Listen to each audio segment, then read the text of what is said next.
ভেবে দেখলাম ঈশ্বরের কাছে একটার পর একটা চাওয়া বেড়েই চলেছে আমার। তিনিই বা কত দেবেন বল। সবারই তো আসা যাওয়ার একটা নির্দিষ্ট সময় ঠিক করা থাকে,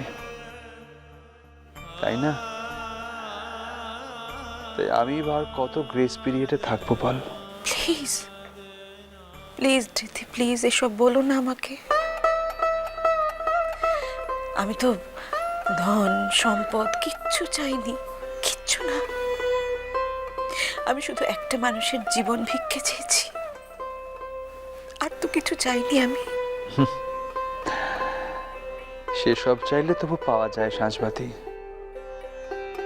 কিন্তু তুই এমন জিনিস চেয়েছিস, এমন কঠিন জিনিস, মৃত্যুর ওপর হাত রেখে তুই জীবন ভিক্ষা চেয়েছিস। তাই কি কখনো হয়? কেন হয় না? কেন হয় না ধৃতি? একটা মানুষ বেঁচে থাকলে পৃথিবীতে কি এমন ভারসাম্য নষ্ট হয়ে যেত আমাকে বলো? কি কি এমন ক্ষতি হতো ঈশ্বরের? ওই যে বললাম, সবার সময় বাধা। তবে হ্যাঁ, কেউ কেউ সময়ের বাইরেও একটু গ্রেস পায়। আমিও পেয়েছি। এইভাবে ভাবো, দেখবে তুমিও বিষয়টা মেনে নিতে পারছো। না না, আমি পারবো না। আমি কিছুতেই মানাতে পারবো না ধৃতি, কিছুতেই না। আমার যদি কোনো রকম সর্বনাশ হয়ে যায় না, আমি সবকিছু জ্বালিয়ে পুড়িয়ে শেষ করে দেব, দেখো তুমি।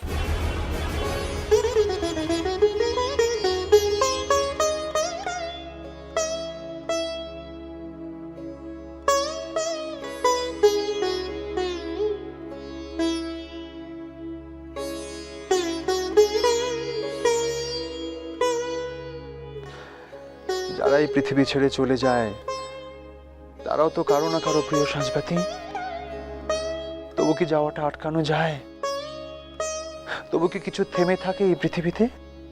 বল সাঁঝ, পজিটিভ কথা ভাব, পজিটিভ কথা বল। সেই তো, আমারই তো এখন পজিটিভ ভাবার সময়। হ্যাঁ সাঁঝবাতি, এখনই তো সময়। শোকের সময়ে মানুষকে সব থেকে বেশি স্থির থাকতে হয়। তুমি শোকের কাছে হেরে যাবে সাঁঝ। হেরো না সোনা, প্লিজ। আমি তোমাকে হেরে যাও আমি ভাবতে পারবো না সাঁঝ। সাঁঝ, আচ্ছা সাঁঝ, আমার বাবা মা, বাড়ির সবাই কেমন থাকতে পারে? কেমন থাকা উচিত তাদের? না, সামনে তো বাড়িতে একটা বড় অনুষ্ঠান। ধৃতি, ধৃতি প্লিজ চুপ করো। তুমি তুমি তুমি এখন অনুষ্ঠানের কথা ভাবছো? আমি তো ঈশ্বরের কাছে সারাক্ষণ প্রার্থনা করছি, হয় আগে নয় পরে কিছু একটা হয়ে যাক, যা হবার হোক, কিন্তু ওর কাজের সময় যেন কোনো বাধা না পড়ে। প্লিজ। হ্যাঁ সাজ, মেয়েটার সারা জীবন এত সবইতে এত বাধা। ধৃতি, ধৃতি প্লিজ, ধৃতি তুমি কিন্তু পাগলামো করছো। না আমি তোমার এই পাগলামোটা আমি নিতে পারি। আমি পাগলামো করছি না, বিশ্বাস করো। সত্যি, যদি যদি ওর কাজের সময় কিছু একটা হয়ে যায় তাহলে তো। বলো না, বলো না ধৃতি। আমার আমার বুকের ভেতর অব্দি কেঁপে ওঠে। আমি তো জানি, আমি জানি তুমি নিশ্চয়ই কোনো না কোনো অনিয়ম করেছিলে। ওষুধ খাওনি ঠিক মতো, কিছু একটা তো করেইছো তুমি, তাই আবার হসপিটালে আসতে হলো তোমার। কিন্তু আমি এও জানি ধৃতি, ডাক্তারবাবুরা ঠিক তোমাকে ভালো করে দেবেন, আর আমি তোমাকে নিয়ে আবার বাড়ি যাব।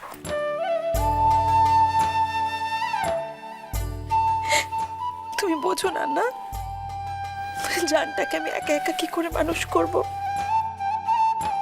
যতই সবাই থাক, বাবার বিকল্প কেউ হতে পারে?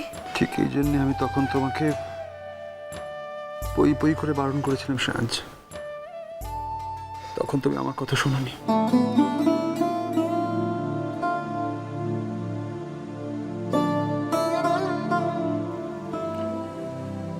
হাতটা দেখি।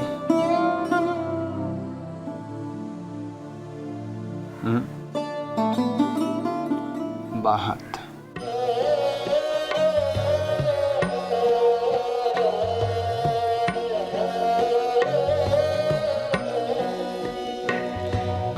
চোখের আলোয় দেখেছিলেন চোখের বাহিরে,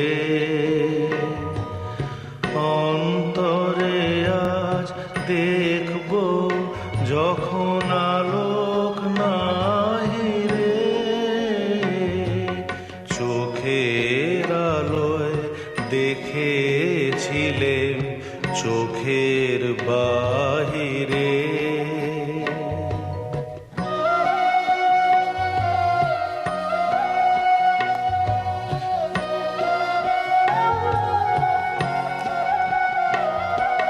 ধরায় যখন দাও না ধরা, হৃদয় তখন তোমায় ভরা।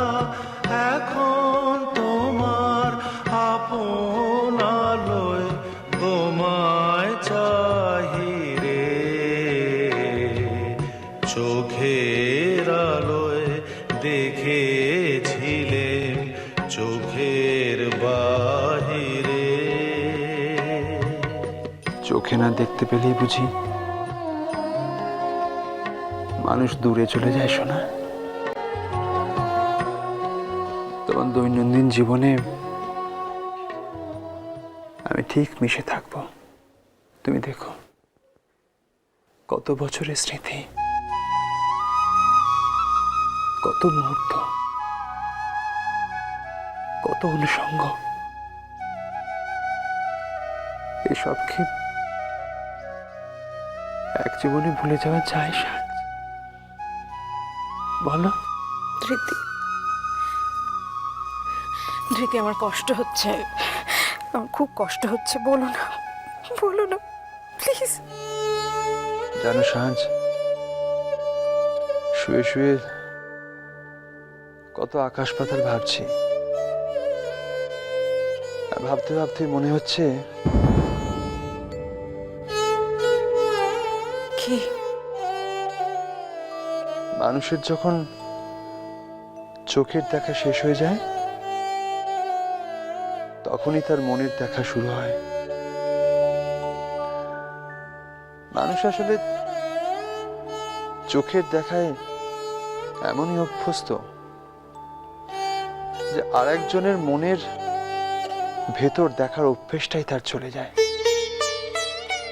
সে কি তার বৈশিষ্ট্য, তাকে কেন ভালো লাগে, কেন লাগে না, সে কেমন করে ভালোবাসে, কেমন করে রাগ করে, সব ভীষণ চেনা জানা হয়ে যায়, অবভিয়াস হয়ে যায় ভীষণ। কিন্তু যখন সে চোখের আড়াল হয়ে যায়, কেবলমাত্র তখনই তাকে আবার নতুন করে মনের মধ্যে খোঁজার চেষ্টা শুরু করা যায়। আর এভাবেই যে মানুষটাকে একদিন কতগুলো অভ্যেসের মধ্যে ফেলে দেওয়া হয়েছিল, সে আবার নতুন করে বেঁচে ওঠে, সামনে এসে দাঁড়ায়। সান্ত্বনা দিচ্ছ? না, কিছু কিছু ব্যাপারে সান্ত্বনা চলে না ধৃতি। তুমি কখনো অবুঝ হও না সাজবাতি। আমি তো অবুঝ হইনি ধৃতি। মিষ্টি কুটু মিষ্টি কুটু মিষ্টি কুটু।